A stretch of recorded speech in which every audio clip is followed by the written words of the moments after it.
Top quality और consistent performance के लिए सिर्फ सिल्वर पंप नाम याद रखना।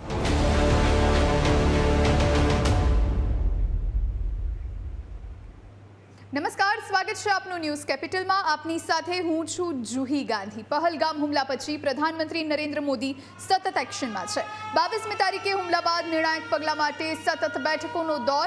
પ્રધાનમંત્રી મોદીએ 14 દિવસમાં 15થી વધુ બેઠક યોજી છે. પહલગામ અટેક પછી એક્શનમાં પ્રધાનમંત્રી નરેન્દ્ર મોદી.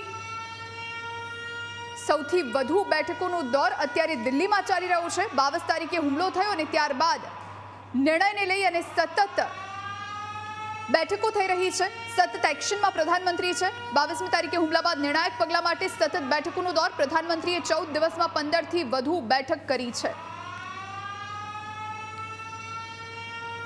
આપણી સાથે ન્યૂઝ રૂમથી અમારા આઉટપુટ એડિટર જીગર લાઈવ જોડાયા છે. જીગર, છેલ્લા ઘણા સમયથી એક નિર્ણયની રાહ જોવામાં આવી રહી છે. આવતીકાલે મોકડ્રીલ યોજાવાની છે. પ્રધાનમંત્રી સતત બેઠકોનો દોર કરી રહ્યા છે.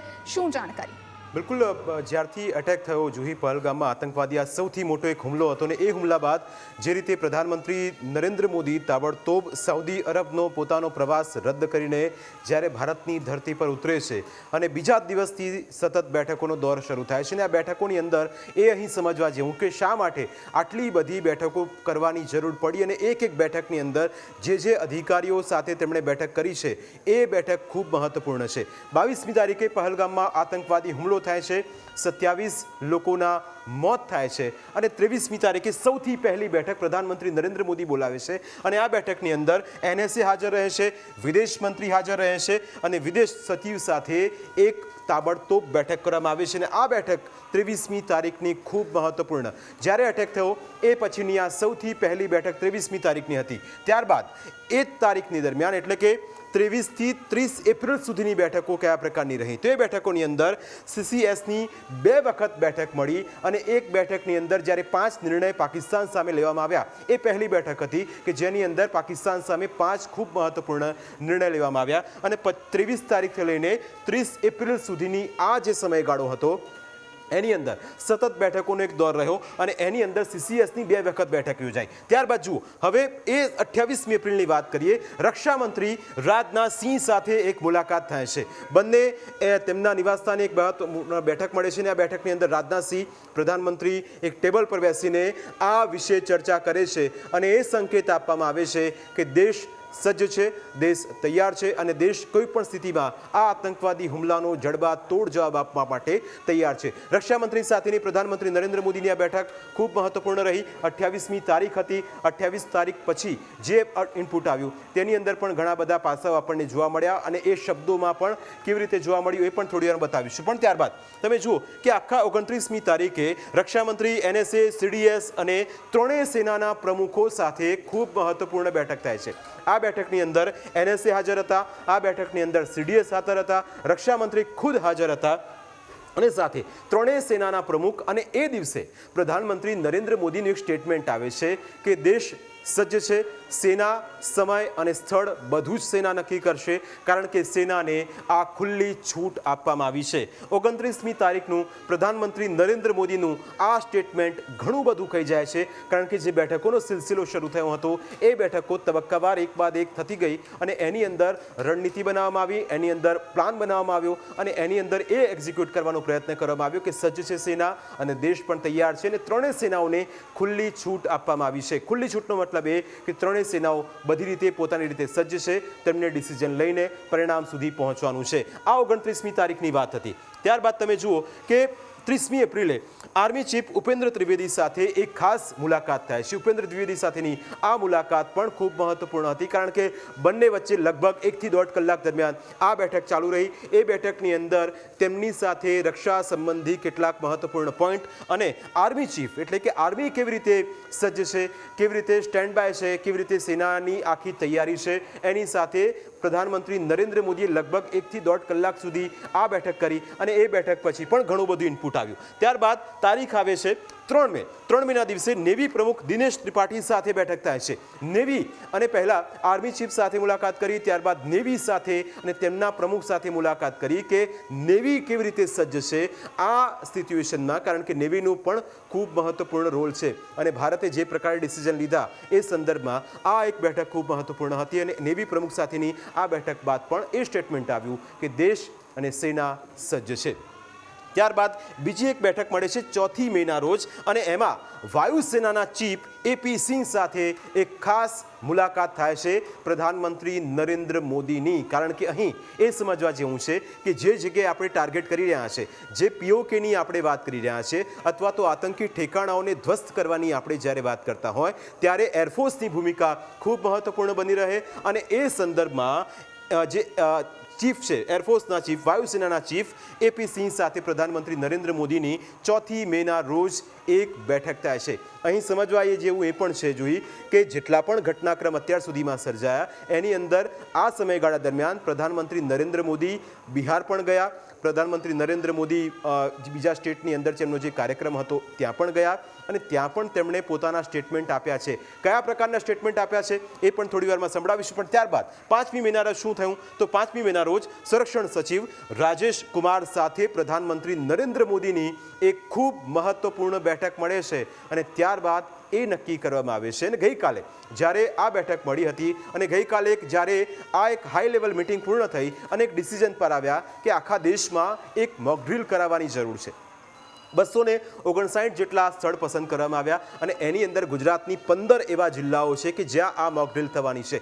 એટલે કે હાઈ લેવલ બેઠક, હાઈ લેવલ મિટિંગ અને એ બેઠક પૂર્ણ થયા બાદ આ સ્ટેટમેન્ટ આવ્યું કે દેશ હવે આ સિચ્યુએશનમાં એટલે કે સરકાર પોતાની રીતે લડાઈ લડી રહી છે, સેના પોતાની રીતે સજ્જ છે અને હવે ઇન્વોલ્વ થવાની જરૂર છે એ લોકોને એટલે કે દેશના નાગરિકોને જ્યારે રાષ્ટ્રહિતની વાત આવતી હોય, દેશહિતની વાત આવતી હોય ત્યારે તમામ પાસાઓમાં દેશ સજ્જ રહે એના માટેની આ એક મોક ડ્રીલ છે। 7મી તારીખે આ મોક ડ્રીલ યોજાશે અને હવે આ 5મી મેના રોજ જ અજીત ડોભાલ સાથેની બેઠક પણ મળે છે અને આ બેઠક પણ ખૂબ મહત્વપૂર્ણ હોય છે કારણ કે જેટલા પણ ઇનપુટ અત્યાર સુધીમાં મળ્યા, એક તરફ સેના એ અત્યારે આતંકીઓના ઠેકાણાઓને ધ્વસ્ત કરી રહી છે। પહલગામમાં જે આક્રમણ થયું એની આસપાસ જે પોકેટ્સ હતા આતંકવાદીઓના એ પોકેટ્સને શોધવાનો પ્રયત્ન થઈ રહ્યો છે અને એ જગ્યાએ ડ્રીલ કરીને એ ઠેકાણાઓને ધ્વસ્ત કરવામાં આવી રહ્યા છે। પણ આ બધાની વચ્ચે આ 15 બેઠક આટલા દિવસની અંદર એ ખૂબ મહત્વપૂર્ણ અને એ બેઠકની અંદર અહીં એ પણ મહત્વપૂર્ણ સમજવા જેવું છે કે 23મી એપ્રિલથી શરૂ થયેલો આ સિલસિલો છેક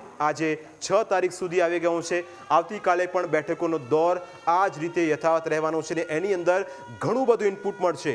પણ જ્યારે પ્રધાનમંત્રી નરેન્દ્ર મોદી પહલગામ હુમલા પછી જાહેર મંચ પર આવ્યા કે પછી મન કી બાતમાં બોલવા આવ્યા ત્યારે તેમણે એક શબ્દનો વારંવાર ઉપયોગ કર્યો અને એ શબ્દ હતો કે આતંકવાદ સામે આ ભારતની સૌથી મોટી લડાઈ છે અને જે લોકોના મોત થયા છે તેનો બદલો ભારત ચોક્કસ લેશે, ભારતીય સેના સજ્જ છે। પ્રધાનમંત્રી મોદીએ અત્યાર સુધીમાં 5 વખત પોતાના જે સ્ટેટમેન્ટ આપ્યા એની અંદર પ્રધાનમંત્રી નરેન્દ્ર મોદીએ શું કહ્યું એ વિગતવાર સાંભળીએ।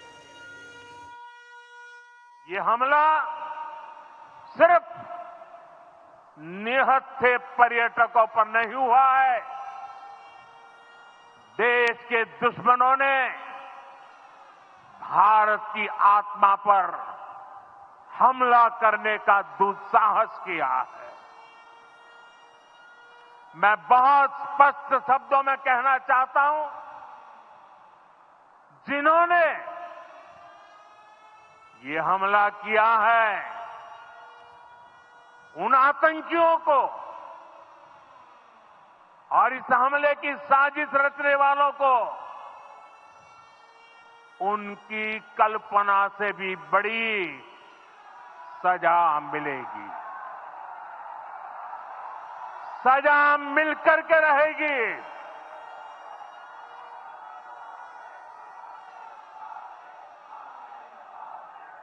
अब आतंकियों की बची खुची जमीन को भी मिट्टी में मिलाने का समय आ गया है। 140 करोड़ भारतीयों की इच्छा शक्ति अब आतंकी आकाओं की कमर तोड़ कर रहेगी। मुझे एहसास है हर भारतीय का खून आतंकी हमले की तस्वीरों को देखकर खौल रहा है। पहलगाम में हुआ यह हमला आतंक के सरपरस्तों की हताशा को दिखाता है, उनकी कायरता को दिखाता है।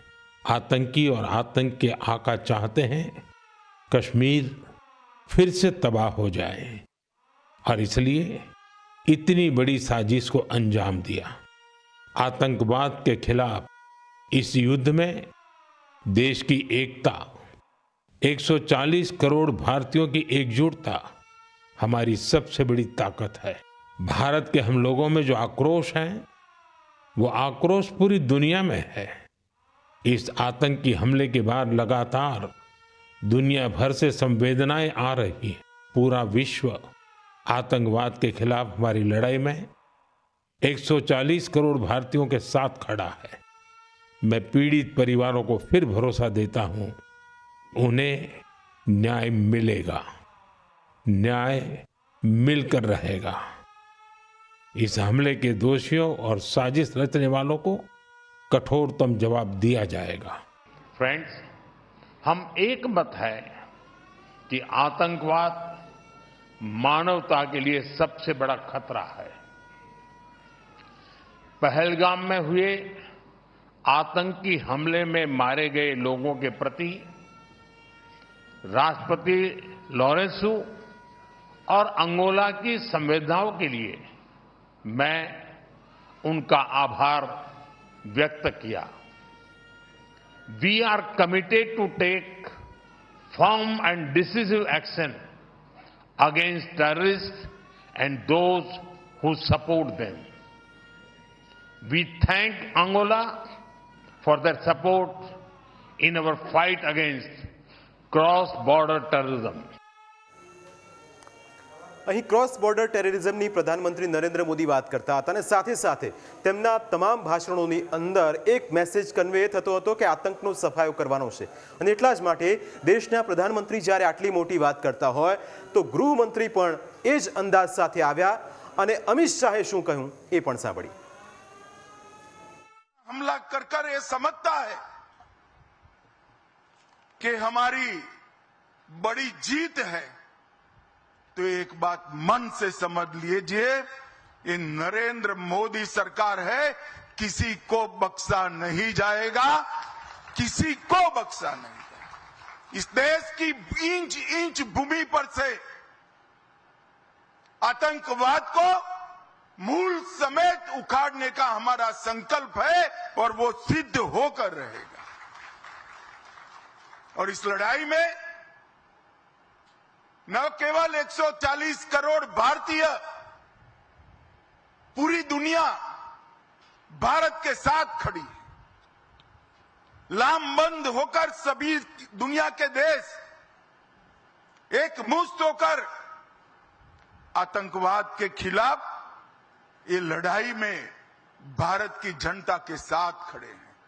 और मैं फिर से संकल्प दोहराना चाहता हूं, जब तक आतंकवाद समाप्त नहीं होगा हमारी लड़ाई चालू रहेगी और जिन लोगों ने एक कृत्य किया है उसका उचित दंड उनको निश्चित रूप से दिया जाएगा। બિલકુલ, તો બેઠકો મળવી લગભગ 15 બેઠક અત્યાર સુધીમાં થઈને બેઠકોની અંદર એક પ્રણ એ હતું કે આતંકવાદને જડબાતોડ જવાબ આપવાનો છે। એટલા જ માટે દેશના પ્રધાનમંત્રી ગૃહમંત્રી અમિત શાહે પણ આ જ લલકાર કર્યો। પણ જ્યારે દેશની વાત આવે, સરહદોની વાત આવે, સેનાની વાત આવે ત્યારે રક્ષામંત્રી પણ સામે આવ્યા અને એમણે શું કહ્યું એ પણ સાંભળી।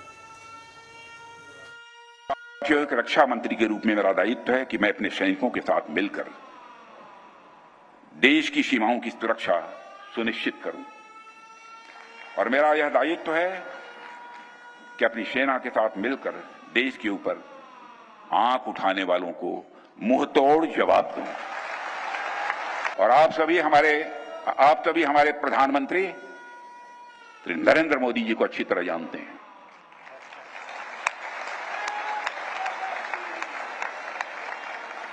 उनकी कार्यशैली से भी अच्छी तरह परिचित हैं, उनकी दृढ़ता से भी अच्छी तरह परिचित हैं। जोखिम उठाने का भाव किस तरीके से उन्होंने सीखा है अपने जिंदगी में, उससे भी आप अच्छी तरह समझते हैं। मैं आपको आश्वस्त करना चाहता हूं, प्रधानमंत्री मोदी जी के नेतृत्व में जैसा आप चाहते हैं वैसा होकर रहे हैं। તો ચોક્કસ આ શબ્દો હતા, એ શબ્દો કે જે દેશ માટે, દેશના જુસ્સો વધારવા માટે અને ખાતે એ સમજવા જેવું છે જોઈએ કે અહીં બદલાની ભાવ અને બદલાનો આખો જે એક રોડમેપ તૈયાર કરાયો છે અને એ દિશા તરફ સરકાર અને સેના હવે આગળ વધી રહી છે। સમય ચોક્કસ ધીરે ધીરે પસાર થઈ રહ્યો છે અને એ સમય પસાર થઈ રહ્યો છે ત્યારે આપણને ડેવલપમેન્ટ પણ એ જ પ્રકારે જોવા મળી રહ્યા છે। હજુ 14 થી 15 બેઠકો અત્યાર સુધીમાં થઈ છે। આવતીકાલે પણ પાછો એક પ્લાન છે પ્રધાનમંત્રી નરેન્દ્ર મોદીનો બેઠકોનો। એ બેઠક કયા પ્રકારની હશે એનું પણ ઇનપુટ આપણે દર્શકો સુધી પહોંચાડીશું। પણ અહીં એક મેસેજ આપણા તરફથી એ તમામ દર્શકો માટે કે મોક ડ્રિલ થવાની છે એનો મતલબ એ નથી કે ડરવાની જરૂર છે। આ એક સતર્કતાનું સિગ્નલ છે, એક સતર્કતાની સાયરન છે અને એ સતર્કતા સાથે દેશ હિતની જ્યારે વાત આવતી હોય ત્યારે આ પ્રકારના એક ડિસિઝન લેવા પડતા હોય અને એ જ દિશામાં સરકાર પણ વિચાર કરી રહી છે અને મને લાગે છે કે જે પ્રકારનું અત્યારે ડેવલપમેન્ટ થઈ રહ્યું છે એ આગામી દિવસોમાં પાકિસ્તાન ચોક્કસ ભારતના આ ડિપ્લોમેટિક નિર્ણયોથી ચોક્કસ એક ચિંતામાં હશે અને આવનારા દિવસોમાં પાકિસ્તાનને તેના અથવા તો આતંકવાદીઓને તેના પરિણામો ભોગવવા માટે જોઈ તૈયાર રહેવું પડશે।